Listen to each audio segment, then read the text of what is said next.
Hello, my name is John McCasey, My name is Amir Mashad. I'm Mariah McClelland. My name is Jalen Caleb.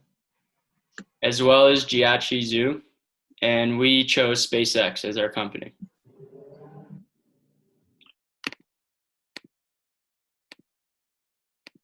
So, a little overview of SpaceX. It was founded by Elon Musk in 2002. He had in mind the goal of efficient space travel, which making it being an affordable and easily obtainable experience. The first of SpaceX many rockets was called Falcon 1. Unfortunately, it did suffer three failed launches before it finally was successful. And in September of 2008, it successfully launched a dummy payload to space. So the next big project this fun fact, SpaceX is actually currently working on a mission to send personnel to Mars.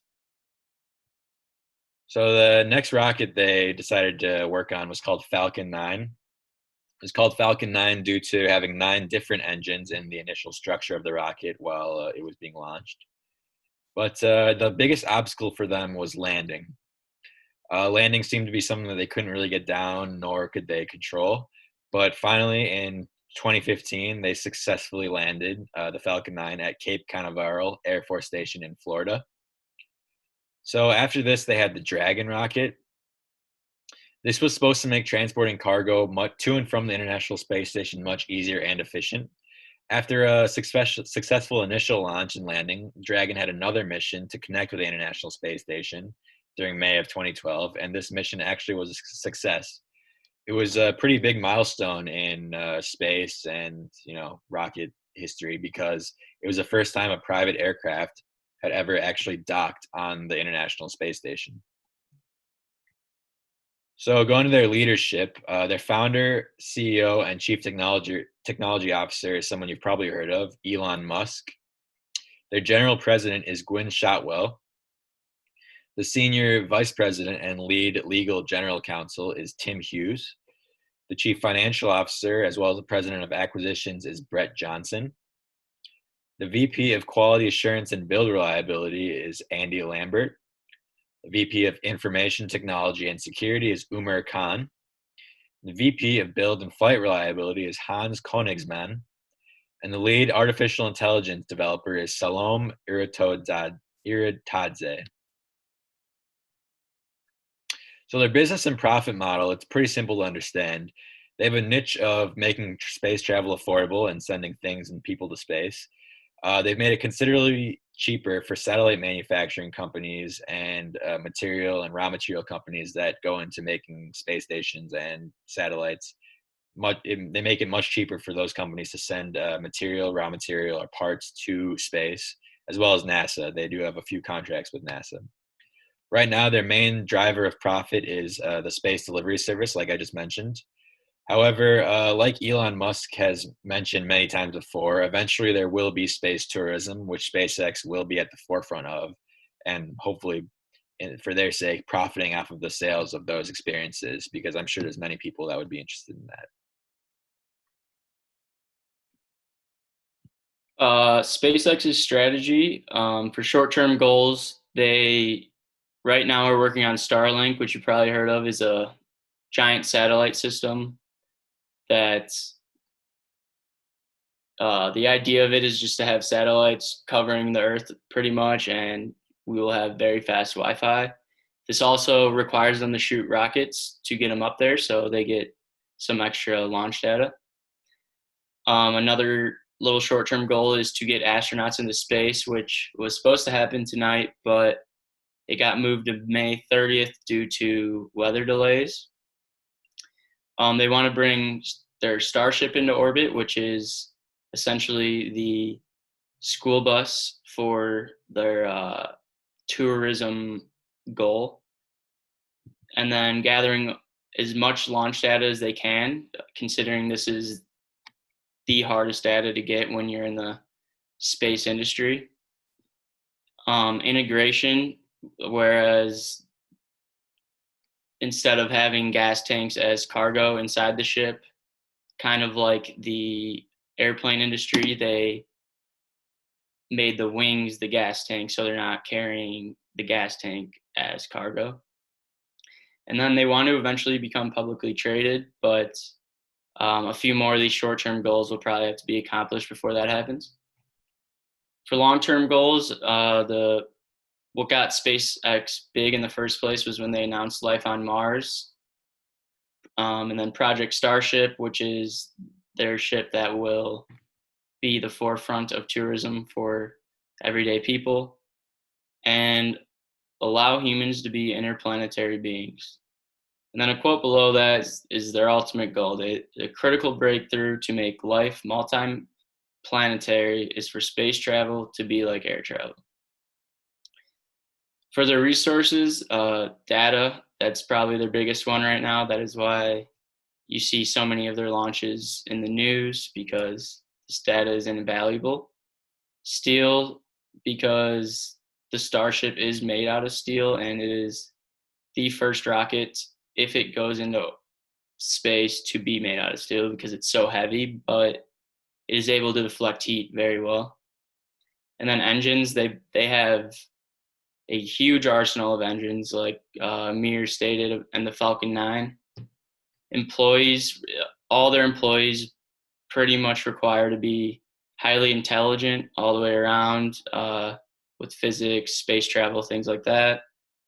And then they partner with NASA for the International Space Station studies that they've been conducting. We've been watching these pretty much our whole life. It's where, astronauts will be up there just doing everyday things. It's super valuable for SpaceX or any other commercial flight space industry company, because they'll just always be behind NASA and they'll always have the data for it. And then astronauts.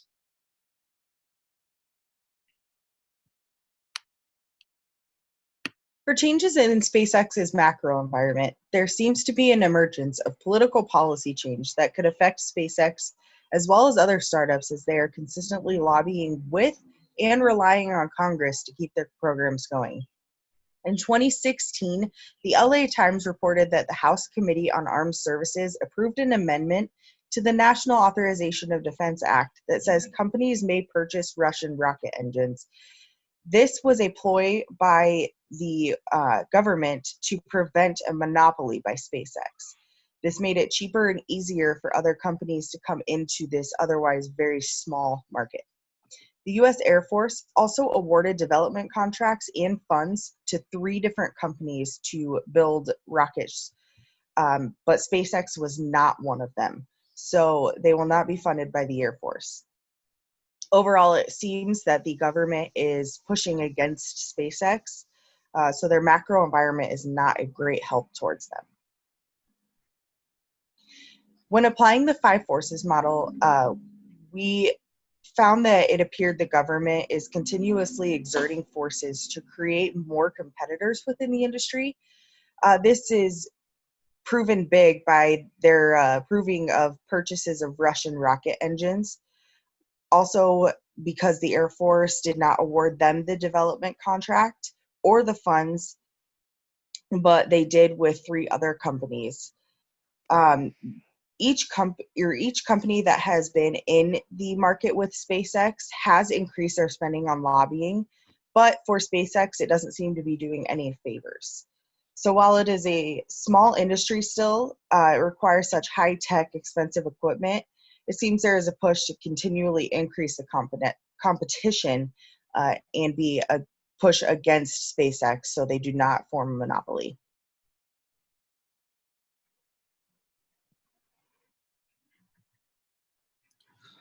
SpaceX strategies group are broadly divided into 2 categories, external and internal. Externally, Boeing is one of the strategy groups. The 2 companies are racing to send astronauts into space, and both companies have experienced the technology challenges. Both are related to deployment and the performance of parachute system. In fact, because the design of Boeing's parachute system is so similar to NASA's, so the company needs to conduct more tests to prove its safety than SpaceX. Therefore, the SpaceX's offshore recovery platform has been continuously improved and updated to provide an important guarantee for the smooth implementation of the rocket reuse program. Then it developed towards the direction of realizing unmanned autonomous operation. And second, internally, the company is based in California. So the SpaceX operated two separate rocket test facilities. There are also potential competitor for its satellite internet business, include a network company backed of the SoftBank. We think a net company has less impact on space technology because it faces stiff competition from the wealthy entrepreneurs like Elon Musk and Jeff Bezos, and SpaceX is ramping up its new love network, while Bezos Amazon's plan to build its own constellation called Kuiper, which already offers broadband connection from the sky. And on February 18, 2020, Musk's SpaceX successfully launched the 20 on-orbit satellites. It is a continuation of his 2015 Starlink project, which seeks to launch 12,000 low-orbit satellites between 2090 and 2024.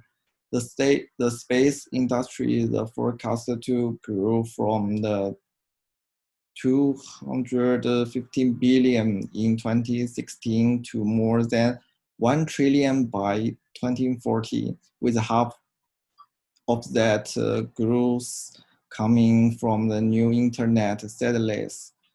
Musk and his space rival are all focused on low-orbit communication satellites. The ranking of data suggests that the industry is particularly impactive. Industry remodeling is both a business issue and a serious social problem. Satellite station can make desert extreme environments such as ocean are no longer to find the spots of the internet, which is of the greater benefits to archaeological research and the exploration of the unknown world. The complementarity of satellites base station and the ground-based stations will play a key role in the flight against the various harsh conditions and nature disaster. It was because of those two internet weaknesses that his training program was successful.